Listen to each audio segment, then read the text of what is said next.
And I'm going to introduce you to something today which I think is absolutely brilliant. I love having a reference point. I love when there's some chaos, but someone gives you some sort of little anchors that you can kind of build on. And this is absolutely, you're going to love this. I know you are. So in my book, Nine Steps to Cloud Nine, I say that that if you change what you believe, then this gives you the keys to the kingdom. And I'm talking about your kingdom. I'm talking about your sovereign being, your sovereign power. And I'm talking here about claiming your inner sovereign being. That's you as a sovereign being. I'm not talking about the laws out there at the moment. That's a whole other ball game.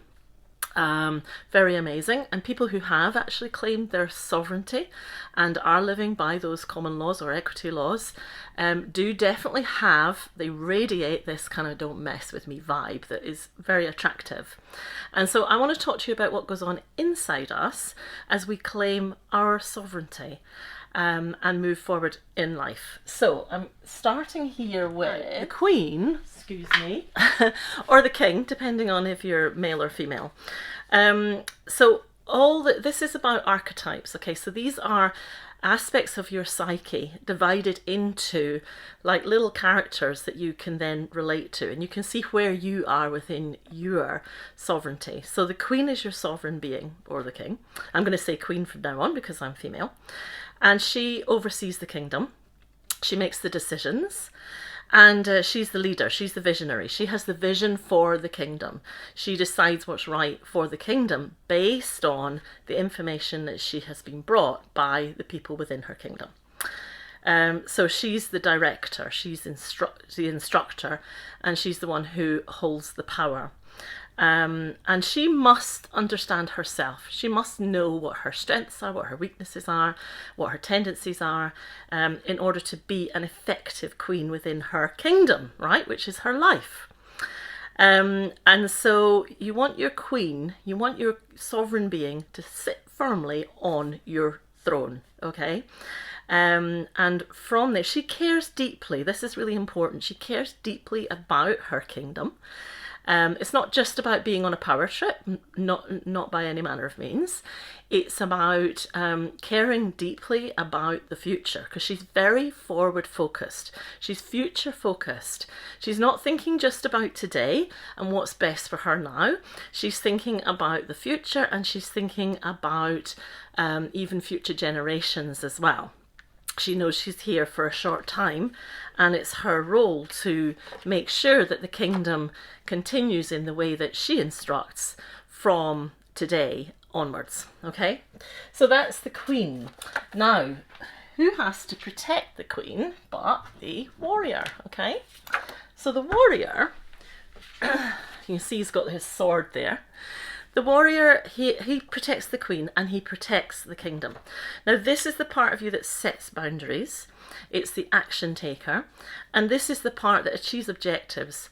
But the protection, his job or her job, but the warrior's job is to protect the Queen and to protect the kingdom from outside forces. So to keep everyone safe within the kingdom is what the warrior does.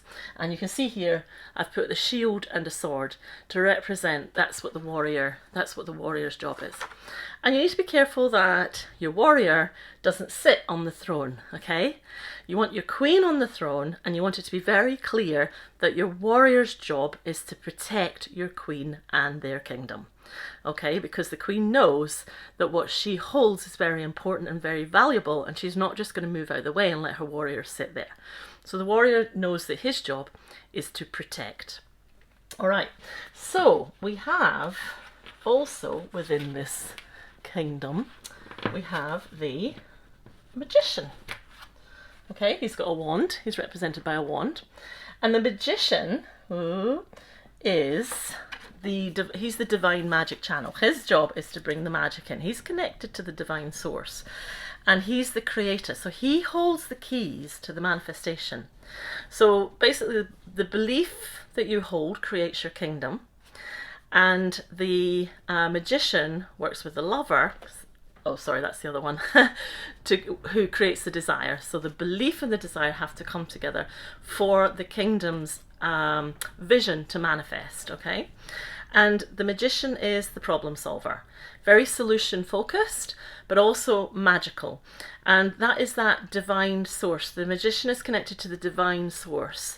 Can also therefore protect the queen as well and protect the kingdom because it has that divine vision and that divine connection.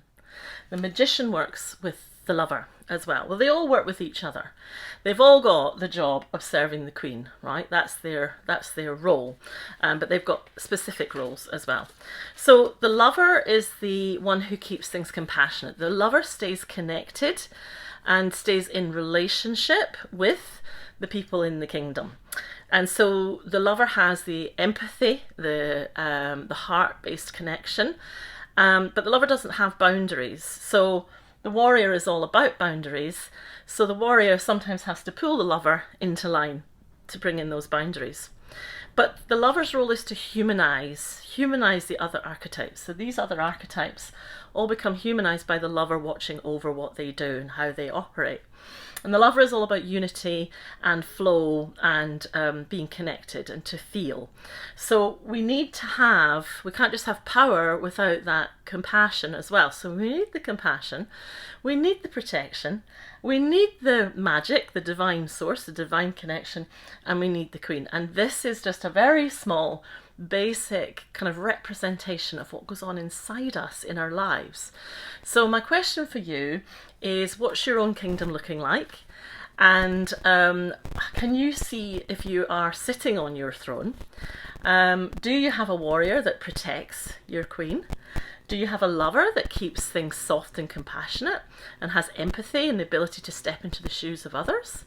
And do you have a magician who can connect you with that divine source and keep things magical and to resolve problems and resolve conflicts as well? So I just wanted to bring that little illustration to you because I thought it was really, really cool. And I've definitely been learning about getting my queen to sit on her throne. I've definitely had times where the lover has been on the throne. So the lover has been told, no, you get off the throne. The queen's on the throne now. I've had times where the magician is on the throne. No, it's the queen who goes on the throne. So there's something about that inner integrity and that power and claiming and owning that sovereignty within. And then when you come to claim your outer sovereignty through the change in laws, which are very simple, don't harm, when you come to claim that outer sovereignty, because you've got this inner sovereignty in place, there's no need for your warrior to fight like it might do if you weren't aware of the need for you to hold your own sovereignty internally, so that you can kind of radiate out this sovereignty and know what your rights are and know where you stand within your own kingdom.